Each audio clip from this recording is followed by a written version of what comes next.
एक विशाल और जादुई साम्राज्य था। उस साम्राज्य के मध्य में एक सुंदर और रहस्यमयी गुलाबों का बगीचा फैला हुआ था। वहाँ हर रंग के गुलाब खिले रहते, लाल, सफ़ेद, सुनहरे, काले और यहाँ तक कि नीले भी।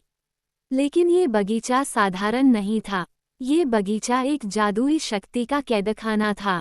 उस साम्राज्य की राजकुमारी अनिरा अपनी सुंदरता और कोमल स्वभाव के लिए जानी जाती थी।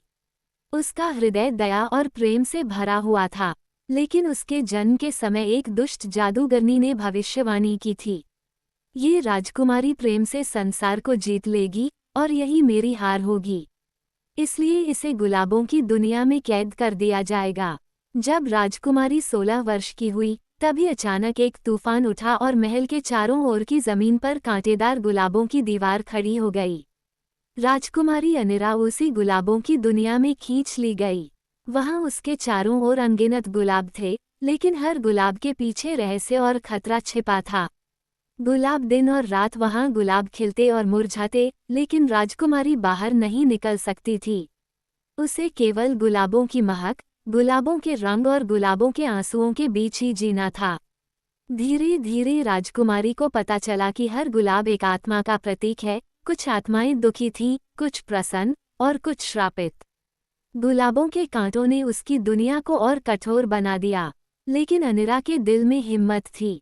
उसने गुलाबों से बातें करना शुरू किया। गुलाबों ने उसे बताया कि उन्हें भी कैद किया गया है और मुक्ति तभी मिलेगी जब कोई सच्चे प्रेम का बलिदान देगा। इसी बीच पड़ोसी राज्य का राजकुमार आरव उस जादुई गुलाबों की दुनिया तक पहुंचा। उसने सुना था कि राजकुमारी गुलाबों के बंधन में कैद है। वह अनेक खतरों को पार करता हुआ कांटों और गुलाबों की दीवार के भीतर पहुंचा। राजकुमार ने देखा कि राजकुमारी आंसुओं से भीगे गुलाबों के बीच बैठी है। वो उसके पास आया और कहा, राजकुमारी, मैं तुम्हें यहाँ से मुक्त करूँगा। लेकिन गुलाबों ने चेतावनी दी, मुक्ति तभी संभव है जब कोई अपने प्राणों का बलिदान देगा। राजकुमार ने बिना देर किए अपना बलिदान देने का प्रण लिया। उसी क्षण गुलाब लाल से सुनहरे हो गए और उनकी खुशबू पूरे साम्राज्य में फैल गई। जादूगरनी की शक्ति टूट गई और गुलाबों की दुनिया का श्राप मिट गया। लेकिन चमत्कार यह हुआ कि राजकुमार का बलिदान व्यर्थ नहीं गया। सच्चे प्रेम की शक्ति से वो मृत्यु से नहीं मरा, बल्कि गुलाबों के आशीर्वाद से पुनर्जीवित हो गया। राजकुमारी और राजकुमार मुक्त होकर महल लौटे। गुलाबों का बगीचा अब कैदखाना नहीं बल्कि प्रेम और बलिदान का प्रतीक बन गया।